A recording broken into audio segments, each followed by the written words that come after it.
A look at removable discontinuities. So, a removable discontinuity is a discontinuity on an otherwise continuous looking function. So, this function looks pretty continuous except for that one place right there where x is equal to c, and there's a hole in the graph where I would expect the value to be if the function were continuous.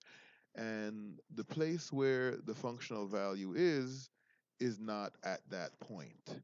So this is why we call this a removable discontinuity, because simply redefining or defining the value of the f of c would plug this hole and make this discontinuity go away. It would make the function continuous. So we could literally remove the discontinuity by just replacing or renaming one point. The limit from the left of this function, the limit from the left of c, is equal to L. We can use this notation to say that the limit from the left of c, because the negative exponent means from the left of c, so the limit as x approaches c from the left of f of x is equal to L. And if you take a look on the other side, it seems as though as you approach c from the right-hand side, it looks like you're also approaching the value of L. So we can use the same notation to say that the limit as x approaches c from the right-hand side is also equal to L. So overall, the limit does exist and is equal to L. Now, that's a distinction between a removable discontinuity and a non-removable discontinuity. With a non-removable discontinuity, the limit as x approaches c will not exist. It'll either be infinite or it will approach different numbers from the left and right in the case of a jump discontinuity. Whenever we have the case here where the limit exists, but it's not equal to the value of the function, that's what we define as a removable discontinuity. So here we have that there is a limit as x approaches c of f of x, and there is a functional value f of c, and the only problem, the only reason that that this function is not continuous at the point where x is equal to c is because these two things are not equal to each other. So because those two things are not equal, we cannot say that this function is continuous at the value x equals c. The definition of continuity is that the limit is equal to the functional value. So what you look like you're approaching from the left and right is the value you actually get when you get to c. And here's my example. So this example is of a rational function, a rational expression. The numerator is a third degree polynomial. The denominator is a first degree polynomial. We cannot plug any of the zeros of the denominator into the function, because if we do that, the denominator will be 0 and we can't divide by 0.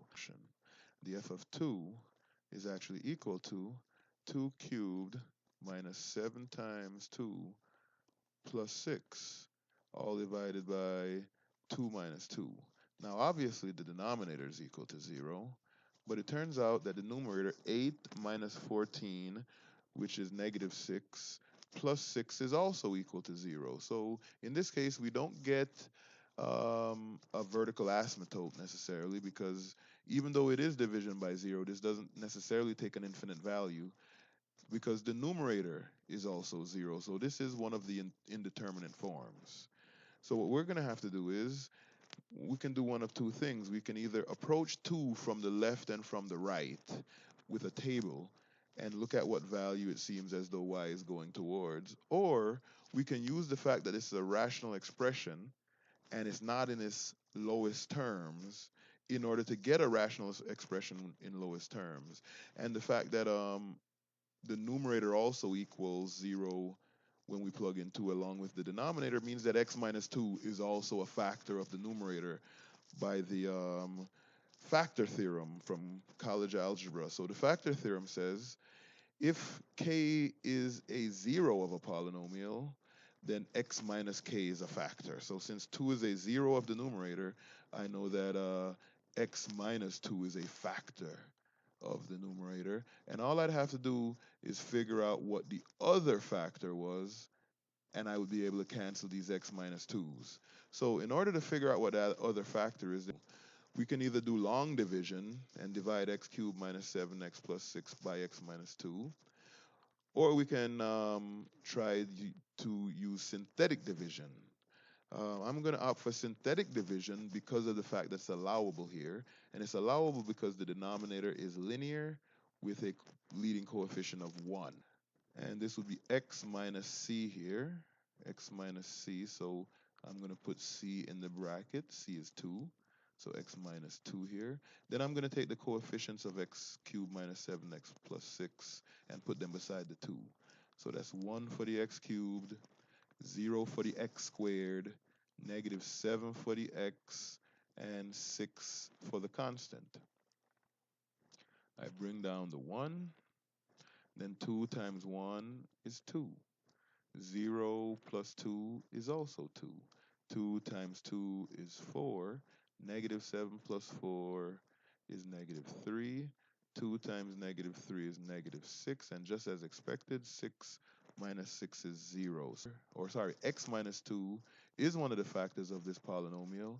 And the other factor has these coefficients. It's going to be 1x squared plus 2x minus 3. So that's 1x squared plus 2x minus 3. I want you to make sure that you understand that this expression, the original, and this factored form of it cannot take the number 2 as an x value. You get 0 over 0. So when I do this cancellation and cancel the x minus 2 from the numerator and the denominator, what I'm doing is I'm actually removing that discontinuity from the expression. I'm removing the discontinuity, and then I get an expression that doesn't have that discontinuity in it. So this expression is identical to the other expression on the other side here, x cubed minus 7x plus 6 over x minus 2. It's identical with all the y values except the y value you get when you plug in one specific number. And the number that you can plug in and get two different values here is the number 2. If you plug 2 over here, obviously you get 0 over 0, no value at all.